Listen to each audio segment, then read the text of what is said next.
What's up, my friends? Before I start rambling, let me just say this is not a paid video, this is not a sponsored video, nothing of the sort. This is just a guy who uses a product and loves it and wants to recommend it to as many people as possible. That tool, that product that I'm talking about is my Dremel Rotary Power Tool, the one you've seen in almost all of my mask videos.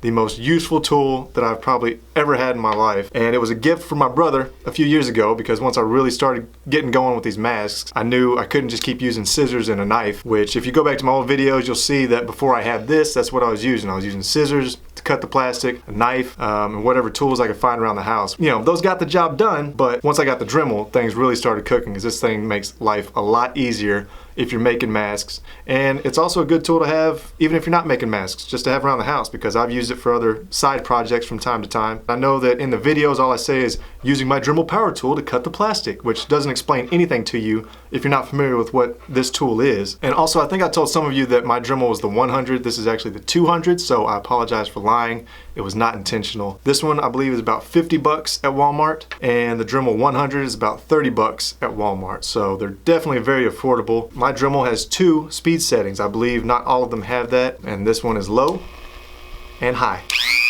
Those are the 2 settings, and of course high is the only setting I've ever used. So we'll just go through what comes with this Dremel. The most important thing, of course, is the cutting wheel. Let me set that down.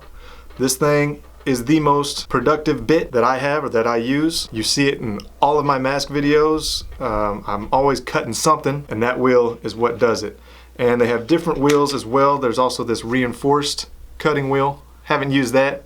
I'm not entirely sure when I would need to or what the particular call for that is. The small cutting wheel, you've seen me cut through metal bolts, and I've cut through plastic, and I've also cut through wood, but that wasn't for a mask video, that was for a side project at the house. The sanding bit is awesome, and you've seen that pop up a lot in my videos. I usually use it to grind down the edges of the mask. I believe this is a 60 grit sanding bit, and of course you can get different variations of that, because that's the thing too, is Dremel has, I mean, about 1,000 different bits that you can buy for these things once you need them. So just about anything you need to do, there's going to be a bit to help you do it. It also comes with these grinding wheels, or grinding bits and wheels, which I've never used, I guess, for grinding and polishing. This little polishing compound. This engraving bit also comes with it, which you've seen me use a lot. I use that when I'm cutting something into the mask or a groove or something into the mask that I'm not cutting through, but I'm just trying to create a shape or an engraving on the mask, such as the Mexican Madman. I definitely used it a lot on that one. And these are some buffing and polishing bits, which I haven't used because I don't have to buff and polish much on these masks. And it comes with a couple other things, stuff that I haven't used, as well as the tool that you use to change out bits and everything. But again, the cutting wheel, the sanding bit, and then the engraving bit, those are the 3 that I've used a lot. What I also bought was a carving and engraving kit. It's a whole set of carving and engraving bits, obviously, and you've seen several of those pop up in my videos as well. I use those to engrave and carve out, and sometimes after I use the cutting wheel to cut something into the mask, I'll use one of these carving bits to go in there and kind of clean it up, or maybe widen it, or whatever the case may be. You know, another question I get is, have I ever cut myself or hurt myself with it? Luckily, no, because even though maybe it sounds pretty aggressive, it's really easy to hold on to and control. You know, a lot of times I'll even hold it like this when I'm engraving, of course.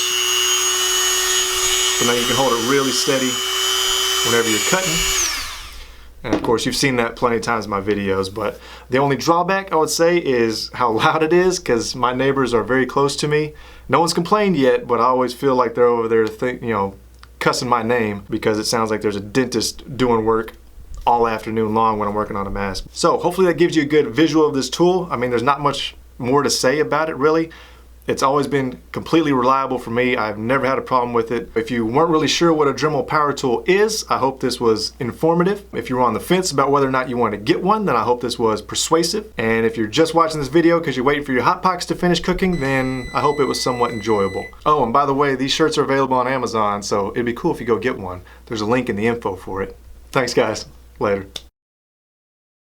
Anyway,